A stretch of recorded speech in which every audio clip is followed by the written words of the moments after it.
ಚಿತ್ರದುರ್ಗ ಜಿಲ್ಲಾದ್ಯಂತ ದಲಿತರ ಮೇಲೆ ಹಲ್ಲೆ ಪ್ರಕರಣಗಳು ಹೆಚ್ಚಾಗುತ್ತಿದ್ರೂ ಜಿಲ್ಲಾ ಮಂತ್ರಿಗಳು ಗಮನ ಹರಿಸ್ತಿಲ್ಲ. ಇದಕ್ಕೆ ಸಾಕ್ಷಿ ಕಾಲುವೆಹಳ್ಳಿ ನಡೆದಂಥ ಘಟನೆ. ಮೊನ್ನೆ ನಡೆದ ಪ್ರಕರಣ ದೊಡ್ಡ ಉಳ್ಳಾರ್ತಿ ಗ್ರಾಮದಲ್ಲಿ ಅಂಬೇಡ್ಕರ್ ಭಾವಚಿತ್ರಕ್ಕೆ ಸಗಣಿ ಎರಚಿ ಭಾವಚಿತ್ರವನ್ನು ಹರಿದು ವಿಕೃತಿಗೊಳಿಸಿದ ಕಿಡಿಗೇಡಿಗಳನ್ನು ಇನ್ನೂ ಬಂಧಿಸಿಲ್ಲ. ದಲಿತರನ್ನು ಹೊಡೆದ್ರು ಬಡಿದ್ರು ನೀವು ಅಲ್ಲಿಗೆ ಹೋಗಿಲ್ಲ. ನಿಮ್ಮ ಮೇಲೆ ಸಂಪೂರ್ಣ ವಿಶ್ವಾಸ ಇತ್ತು. ಈಗ ಅದು ಸುಳ್ಳಾಗುತ್ತಾ ಬಂದಿದೆ. ನಿಮಗೆ ದಲಿತರ ಬಗ್ಗೆ ಆಸಕ್ತಿ ಇಲ್ಲ. ಇನ್ನಾದರೂ ದಲಿತರಿಗೆ ಸೂಕ್ತ ರಕ್ಷಣೆ ಕೊಡಿ. ಯಾರೇ ತಪ್ಪು ಮಾಡಿದರೂ ಅವರನ್ನು ಮಟ್ಟ ಹಾಕಿ ಅವರಿಗೆ ಸೂಕ್ತ ಶಿಕ್ಷೆ ಕೊಡಿಸಿ. ನೀವು ಸಚಿವರಿದ್ದೀರಾ, ನೀವು ಜಿಲ್ಲಾ ಮಂತ್ರಿಗಳಿದ್ದೀರಾ. ನೀವು ಯಾರ ಮುಲಾಜು ಇಲ್ಲದೆ ತಪ್ಪು ಮಾಡಿದರೆ ಶಿಕ್ಷೆ ಕೊಡಿಸಿ. ಅಧಿಕಾರಿ ಮಾಡಿದರೆ ಅಮಾನತು ಮಾಡಿ. ಚಿತ್ರದುರ್ಗ ಪೊಲೀಸ್ ಇಲಾಖೆಗೆ ಖಡಕ್ ಸೂಚನೆ ಕೊಡ್ರಿ.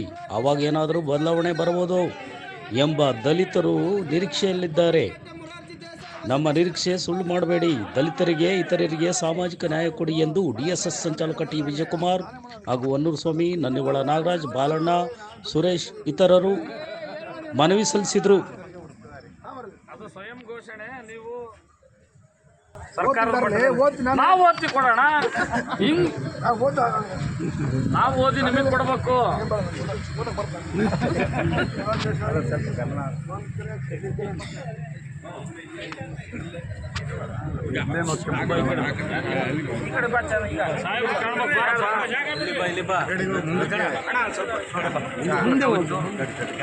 ಸರ್ ಅಲ್ಲಿ ಈಗ ಪ್ರಿನ್ಸಿಪಾಲ್ ಎಷ್ಟು ಸಮಸ್ಯೆ ಮಾಡಿದಾನೆ ಇಲ್ಲಿ.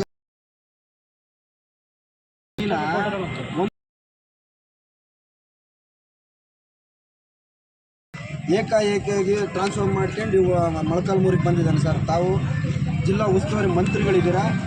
ಅವನಿಗೆ ಪನಿಷ್ಮೆಂಟ್ ಮಾಡಲಿಲ್ಲ ಅಂದರೆ ನಾವು ಖಂಡಿತವಾಗಲೂ ಸರ್, ನಾವೇನಂದರೆ ಲೋಕಲಾಗಿ ನಮ್ಮ ಸಾಹೇಬ್ರ ಮುಖ ನೋಡ್ಬೇಕಂತಂದೇಳಿ ನಿಮ್ಮ ಮುಖ ನೋಡ್ಕೊಂಡು ನಾವು ಸುಮ್ಮನೆ ಆಗ್ತೀವಿ. ಸಸ್ಪೆಂಡ್ ಮಾಡಿಸ್ಬಿಡೋದು ಸರ್, ಅಂತ ಬೇಕಾಗಿಲ್ಲ ಸರ್ ನಮಗೆ. ಸೇವೆಯಿಂದ ವಜಾ ಮಾಡ್ಬೇಕಣ. ಅಲ್ಲ, ಮಾದೇವಪ್ಪರಿಗೆ ನೀವು ರೆಕಮೆಂಡ್ ಮಾಡ್ಬೇಕು.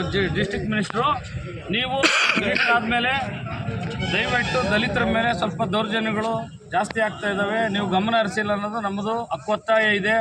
ನಿಮ್ಮ ಮೇಲೆ ಆರೋಪ ಇದೆ. ಆಮೇಲೆ ಉಳ್ಳಾರ್ತೆಗೆ ಅಂಬೇಡ್ಕರ್ ಬೋರ್ಡಿಗೆ ಸಗಣಿ ಹೆಸರು ಕೂಡ ಪ್ರಕರಣನ ನೀವು ಅಧಿಕಾರಿಗಳಿಗೂ ಒಂದು ಫೋನ್ ಮಾಡಿ ಕೇಳಿಲ್ಲ, ವಿಚಾರಿಸಿಲ್ಲ. ಕಾಲುವೆಳ್ಳಿ ಪ್ರಕರಣದಲ್ಲೂ ಕೂಡ ಅಟ್ರಾಸಿಟಿ ಆಗಿದ್ರು ಕೂಡ ಕಾಲುವೆಳ್ಳಿಗೆ ನೀವು ಹೋಗಿಲ್ಲ. ನೀವು ಹೋಗಬೇಕಾಗಿತ್ತು.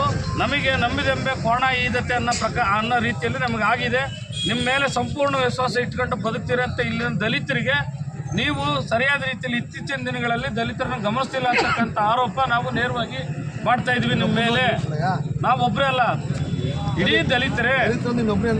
ನಾವೊಬ್ಬರೇ ಅಲ್ಲ, ದಲಿತರಂದ್ರೆ ಈ ದೇಶದಲ್ಲಿ ಇರ್ತಕ್ಕಂಥ ಎಲ್ಲ ಬಡವರು. ನಿಲ್ಲೋಣ, ಏನಾಗಿದೆ ಕೇಳ್ರಿ. ಅದೇ ಮನೆ ಕಾರ್ ಹತ್ಕೊಂಡು ಹೋಯ್ತು ಡ್ರೈವರ್ ಹೇಳ್ತಾರೆ. ಆಮೇಲೆ